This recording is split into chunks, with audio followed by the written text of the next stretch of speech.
Высокі крывяны ціск, знерваванасць і дрэннае самаадчуванне ўжо сталі амаль звыклымі для 68-гадовай жыхаркі вёскі Крывошын Яніны Бычкоўскай і яе мужа Яўгена Рыгоравіча.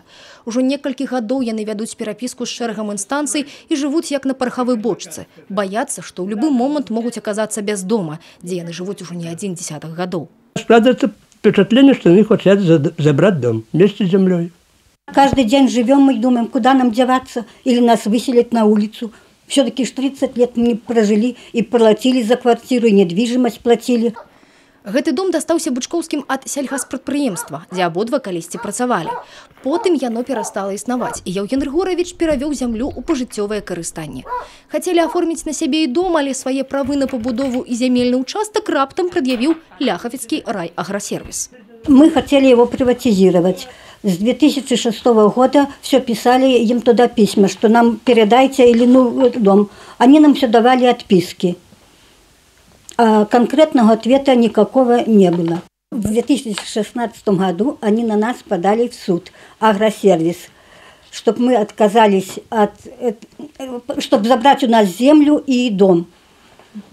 Но суд решил в нашу пользу. Решение суда до 1 февраля 2017 года они должны нам сделать документы. Но по сегодняшний день документов они нам не сделают. Добиться справедливости, вот чего я хочу. Чтобы этого, что постановление суда, хай это исполняют. Мы даже подали у судоисполнитель, и судоисполнитель их не может заставить. Как это может быть? Закон же один для всех. Пенсіянеры ўсё тут даводзілі да розуму сваімі рукамі. Умацоўвалі дом, рамантавалі дах, правялі газ і сілавую лінію электраперадач.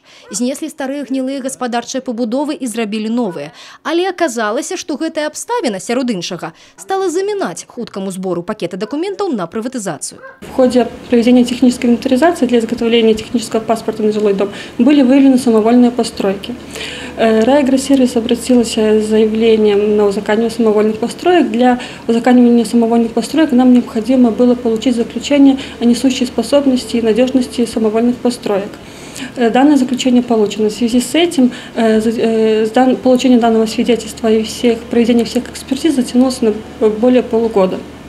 На сегодняшний день изготовлен технический паспорт на жилой дом, также получено свидетельство о государственной регистрации на капитальное строение.